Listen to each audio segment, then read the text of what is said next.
प्यारे मित्रों नमस्कार और एक बार आपका पुनः स्वागत है मेरे YouTube channel Rana sir classes में। आज मैं जिस टॉपिक पर बात करने वाला हूँ न वो केवल राजनीति विज्ञान में जो ग्रेजुएशन के छात्र हैं उनके लिए इम्पोर्टेंट है, बल्कि जो ऑनर्स कर रहे हैं पॉलिटिकल साइंस या राजनीति विज्ञान से उनके लिए भी इम्पोर्टेंट है। और साथ के साथ जो राजनीति विज्ञान से मास्टर्स की डिग्री प्राप्त कर रहे हैं समस्त छात्रों के लिए आज का टॉपिक इम्पॉर्टेंट है। आज मैं बात करने वाला हूँ आधुनिक भारतीय राजनीतिक चिंतन या भारतीय राजनीतिक चिंतन के जो ओवरव्यू है, overview of Indian political thought, यानी कि भारतीय राजनीतिक चिंतन पर एक दृष्टिपात, उस पर मैं बात करने वाला हूँ। वीडियो का क्रम कुछ इस प्रकार रहेगा। सबसे पहले मैं परिचय को देखूंगा, प्रमुख आधुनिक विचारधाराएं देखेंगे, भारतीय राजनीतिक चिंतन पर पाश्चात्य प्रभाव को हम देखेंगे और आधुनिक भारतीय राजनीतिक चिंतन का महत्व और भारतीय राजनीतिक चिंतन की आलोचना, ये वीडियोस का हमारा क्रम रहेगा। तो जहाँ तक भारतीय राजनीतिक चिंतन के परिचय की बात है तो आप सभी जानते हैं कि भारतीय राजनीतिक चिंतन जो है वह आज का नहीं बल्कि 5000 वर्षों से भी अधिक पुराना राजनीतिक चिंतन है। और वेदांगों से हमारा राजनीतिक चिंतन प्रारंभ होता है, किंतु जो ये भारतीय राजनीतिक चिंतन है ये मध्यकालीन अवस्था में दबा सा रह गया था और जिस कारण भारतीय राजनीतिक चिंतन को उतना महत्व प्राप्त नहीं हो पाया। किंतु जब 1902 में कौटिल्य का ग्रंथ प्राप्त होता है और अन्य प्रकार के जो हमारे प्राचीन ग्रंथ हैं वो प्राप्त होते हैं तो उससे भारतीय राजनीतिक चिंतन के महत्व उजागर होता है। और इसमें जो आधुनिक भारतीय राजनीतिक चिंतन रहे हैं, चाहे वो राजा राम मोहन राय हो, स्वामी विवेकानंद हो, जितने भी दयानंद सरस्वती हो या अन्य जो भी विचारक हैं, उन्होंने जो भारतीय प्राचीन सभ्यता या प्राचीन दर्शन का महत्व जिस प्रकार से रखा उसमें उनका एक बहुत बड़ा योगदान है। कहने का तात्पर्य है कि भारतीय राजनीतिक चिंतन, जो आधुनिक भारतीय राजनीतिक चिंतन है, वो न केवल आधुनिक भारतीय राजनीतिक चिंतन है बल्कि वो हमारे प्राचीन राजनीतिक चिंतन को भी उजागर करने में एक महत्वपूर्ण भूमिका का निर्वहन करता है। भारतीय राजनीतिक चिंतन कौटिल्य से लेकर महात्मा गांधी, यानी कि आप जानते हैं कौटिल्य जो कि पाश्चात्य राजनीतिक चिंतन में एक बहुत बड़े भारतीय राजनीतिक चिंतन के एक बहुत बड़े चिंतक हैं, जिन्होंने न केवल शासन कला बल्कि विश्व में जो राज्यों की अवस्थिति है वो कैसी होनी चाहिए इस पर भी बात की है। अष्टांग सिद्धांत उन्होंने दिया है, सप्तांग सिद्धांत उन्होंने दिया है। इसके अतिरिक्त काफ़ी सारे विचार कौटिल्य ने दिए हैं। और महात्मा गांधी जो कि आज़ादी के समय भारतीय आज़ादी के समय एक महत्वपूर्ण भूमिका महात्मा गांधी ने निभाई थी और अपने 3 बड़े आंदोलनों से अंग्रेजों को बैकफुट पर या पीछे धकेलने में उन्होंने बहुत योगदान दिया था। इसके अतिरिक्त इनके आंदोलनों से भारतीय एकता का को भी भारतीय एकता बढ़ाने में भी एक महत्वपूर्ण योगदान महात्मा गांधी के आंदोलनों का था।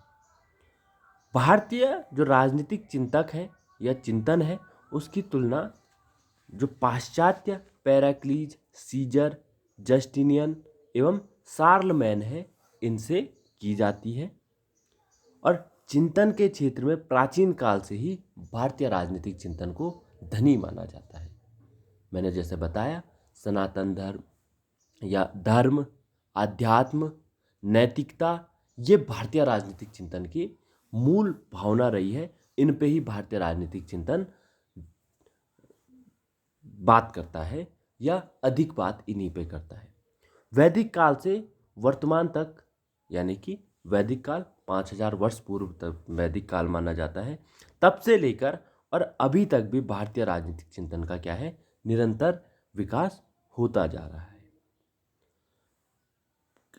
प्राचीन भारतीय चिंतन मौलिक माना जाता है और आधुनिक भारतीय चिंतन मौलिक नहीं माना जाता है, क्योंकि इसमें भारतीय राजनीतिक चिंतन के साथ साथ जो पाश्चात्य चिंतन है उसका प्रभाव भी हमें देखने को मिलता है।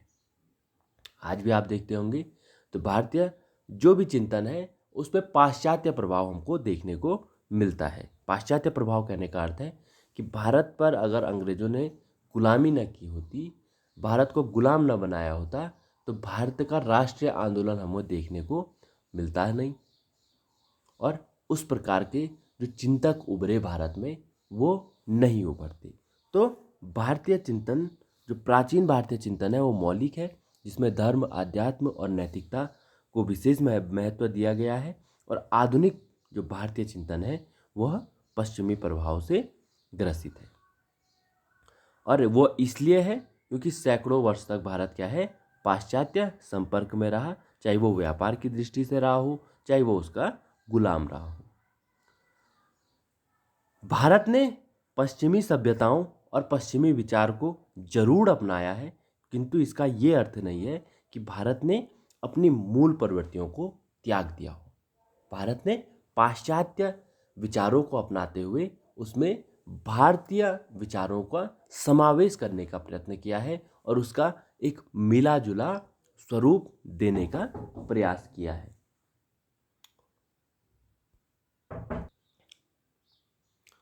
इसके अतिरिक्त भारतीय चिंतन का जो आधार है वह, जैसा कि मैंने पहले बताया, उसका गौरवशाली अतीत रहा है। यानी कि जो हमारा पाश्चात्य चिंतन है वही हमारे चिंतन का मुख्य आधार रहा है, जिसमें आपको बार बार मैं ध्यान दिला रहा हूँ कि धर्म, आध्यात्म और नैतिकता। आध्यात्म में इहलोक और परलोक की बात, धर्म जो धार्मिक धर्म यानी कि चाहे वो आपका महाभारत हो, रामायण हो, हर कहीं आपको क्या है, धर्म पर चलना और धर्म पर कार्य करना ही सभी ग्रंथों में सिखाया गया है। जबकि जो आधुनिक चिंतन भारतीय है वो पश्चिम का अंधानुकरण नहीं किया है, लेकिन उससे अछूते भी रहे हैं। यानी कि भारतीय जो पाश्चात्य चिंतन है वो मौलिक है और आधुनिक चिंतन मौलिक नहीं है, वह पश्चिम का और भारतीय चिंतन का मिला हुआ रूप है। भारतीय राजनीतिक चिंतन को हम इस प्रकार भी कह सकते हैं कि भारतीय राजनीतिक चिंतन इक्वल टू प्राचीनता प्लस आधुनिकता के गुण। यानी कि भारतीय राजनीतिक चिंतन किसमें है, दो रूपों में है, पाश्चात्य भारतीय राजनीतिक चिंतन, आधुनिक भारतीय राजनीतिक चिंतन। और इसके अतिरिक्त हम एक मध्यकालीन भारतीय राजनीतिक चिंतन भी हमको देखने को मिलता है, पर उस पर बहुत कम चर्चा की जाती है, इसलिए उसको नहीं रखा है। या कुल मिलाकर हम यूँ भी कह सकते हैं कि अतीत की गाथा या वर्तमान के गीत। इसको आप, बहुत अच्छी कोटेशन है, इसको आप ध्यान रखिएगा, अतीत की गाथा और वर्तमान के गीत। यानी कि प्राचीनता और आधुनिकता दोनों के गुण हमको भारतीय राजनीतिक चिंतन में देखने को मिलते हैं। जो आधुनिक भारतीय राजनीतिक चिंतन है उसका प्रारंभ कब हुआ, ये एक एग्जैक्ट तिथि इसकी बताना मुश्किल है। हाँ, भले ही जो राजा राम मोहन राय है उनको आधुनिक भारतीय राजनीतिक चिंतन का अग्रदूत कहा जाता है, और 18वीं शताब्दी के उत्तरवर्ती काल में भारतीय राजनीतिक आधुनिक भारतीय राजनीतिक चिंतन का प्रारंभ माना जाता है। किंतु ये कह देना कि आधुनिक चिंतन की शुरुआत राजा राम मोहन राय ने की, ऐसा बिल्कुल नहीं है, क्योंकि राजा राम मोहन राय से पहले भी कई चिंतक थे जिन्होंने आधुनिक चिंतन पर बात करनी प्रारंभ कर दी थी।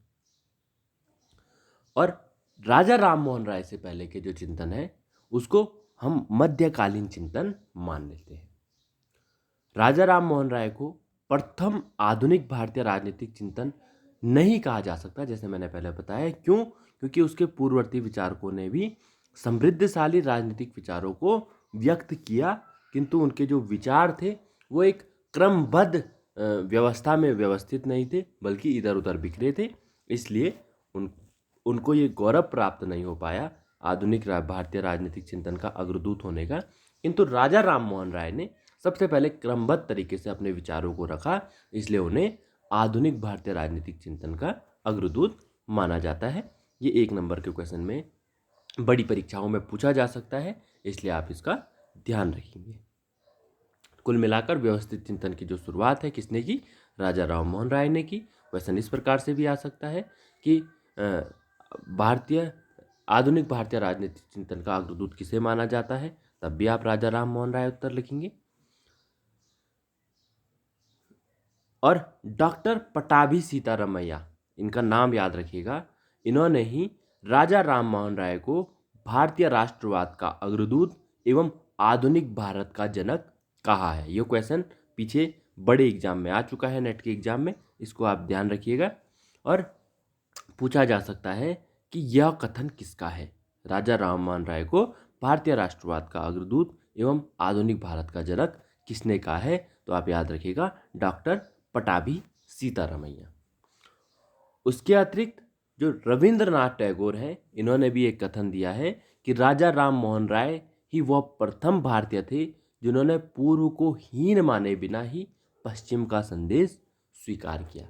यानी कि भारतीय राजनीतिक चिंतन को उन्होंने हीन नहीं माना, किंतु पश्चिम के महत्व को भी उन्होंने स्वीकार किया। रविंद्रनाथ टैगोर का ऐसा मानना है। जो यूरोपीय प्रभाव है वो सबसे पहले हमें राजा राम मोहन राय के विचारों में ही देखने को मिलता है, और इसलिए हम कह सकते हैं कि जो विदेशी प्रभुत्व था, जो भारत को अंग्रेजों ने या अन्य विदेशी जो शक्तियाँ थी उन्होंने जो गुलाम बनाया था, उससे भारतीय चिंतन अवरुद्ध अवश्य हुआ। यानी कि जो भारतीय चिंतन चल रहा था वह अवरुद्ध अवश्य हुआ। वरना अगर पाश्चात्य प्रभाव ना होता, पाश्चात्य यहाँ ना आए होते, तो भारतीय चिंतन एक अलग ही दिशा की ओर बढ़ रहा होता। इसमें कोई शक नहीं है, क्योंकि अंग्रेजों ने भारतीय जो शिक्षा व्यवस्था थी, जो गुरुकुल व्यवस्था थी, उसको समाप्त किया, इसमें कोई दो राय नहीं है। भारतीय जो चिकित्सा व्यवस्था थी उसको समाप्त किया, इसमें कोई दो राय नहीं है। और जिस कारण भारतीय दर्शन और भारतीय जो विचार है उसको समाप्त करने में अंग्रेजों ने कोई कोर कसर नहीं छोड़ी। इसमें कोई दो राय नहीं है। भारतीयों को मुगलों एवं मुस्लिम विदेशी शासन का अनुभव था, परंतु गुलामी का एहसास अंग्रेजी शासन के दौरान अधिक हुआ। भारत पर आप जानते हैं गुलाम खिलजी, तुगलक, सैयद, लोदी, मुगल कई प्रकार के आक्रांताओं ने भारत पर शासन किया था, पर किसी ने भी भारतीय जो शासन व्यवस्था थी या भारतीय जो धार्मिक व्यवस्था थी, नैतिक व्यवस्था थी, उस पर कुठाराघात नहीं किया। यानी कि भारतीय जो लोग थे उनकी दिनचर्या को प्रभावित नहीं किया।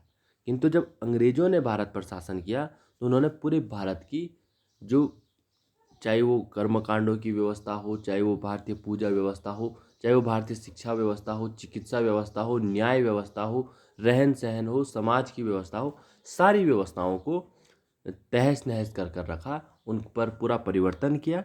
और जिस कारण अंग्रेजों के जाने के बाद भी भारतीय चिंतन पर या अंग्रेजी प्रभाव हमको देखने को मिलता है। अपनी गौरवशाली परंपराओं, समृद्धशाली अतीत, वेदों एवं उपनिषदों की प्रेरणा को बुलाकर भारतीय जो चिंतन है वो कर्मकांडों एवं बुराइयों की तरफ अग्रसर अंग्रेजों के शासनकाल में हुआ। इस दौरान बाल विवाह, पर्दा प्रथा, छुआछूत, जाति प्रथा, जबरन विधवापन, भ्रूण हत्या, दहेज प्रथा जैसी बुराइयों ने भारतीय समाज को पतन की स्थिति में पहुंचा दिया। भारतीय समाज का यह घोर पतन ही आधुनिक चिंतन की पृष्ठभूमि बना। यानी कि मध्यकाल के दौरान ये सारी जो गलत व्यवस्थाएं थी, गलत प्रथाएं थी, भारतीय समाज में आने लगी, और यही जो प्रथाएं थी आधुनिक भारतीय राजनीतिक चिंतन की नींव बनी। इस स्थिति में भारतीय विद्वानों एवं विचारों को झकझोरा। पश्चिमी प्रभाव संस्कृति ने भारतीय चिंतकों को आत्मसात करने पर मजबूर किया। यानी कि पश्चिमी प्रभाव हो, चाहे उसकी जो संस्कृति है पश्चिमी, उसने भारतीय चिंतकों को आत्मसात यानी कि अपने भीतर दर्शन करने कर क्या कर दिया, मजबूर कर दिया। और 19वीं शताब्दी में राजा राम मोहन राय, स्वामी विवेकानंद, दयानंद सरस्वती जैसे अनेक समाज सुधारकों ने भारतीय समाज में परिवर्तन लाना या एक एक करके एक एक बुराई को नाश करना या उसके विरोध आवाज उठाना क्या कर दिया, प्रारंभ कर दिया। एक तरफ धार्मिक और सामाजिक सुधार किए गए, वहीं दूसरी ओर उपनिवेशवादी शासन के खिलाफ राष्ट्रीय आंदोलन शुरू कर दिए गए। एक तरफ धार्मिक सुधार यानी कि धर्म जो व्यवस्था थी उसमें सुधार किए गए, सामाजिक सुधार जो समाज है उसमें सुधार किए गए, और दूसरी ओर राष्ट्रीय आंदोलन यानी कि अंग्रेजों को कैसे भारत से भगाया जाए उस के आंदोलन भी प्रारंभ हुए, और यही आधुनिक भारतीय राजनीतिक चिंतन की नींव बनी। तो एक प्रश्न अंत में हमारे पास आता है कि क्या भारतीय चिंतन एक पूर्णतः नवीन चिंतन होगा, यह है जो प्राचीन भारतीय चिंतन को छोड़कर नवीन पश्चिमी चिंतन को अपना लेगा। फिर सुनिएगा, क्या भारतीय चिंतन एक पूर्णतः नवीन चिंतन होगा जो प्राचीन भारतीय चिंतन को छोड़कर नवीन पश्चिमी चिंतन को अपना लेगा। तो ये आज का मेरा आप लोगों के लिए प्रश्न है। आप हाँ और उसके तर्क में अपना कमेंट के माध्यम से अपना जवाब अवश्य लिखें। इसका जो जवाब है मैं इस वीडियो में बता चुका हूँ, बस आपको कितने ध्यान से आपने सुना उससे आपके जवाब से यह स्वतः ही पता चल जाएगा। चैनल से पे नए आए हैं तो चैनल को सब्सक्राइब अवश्य करें, और आप लोगों ने बड़े ध्यानपूर्वक मुझसे सुना, आप लोगों का बहुत बहुत धन्यवाद।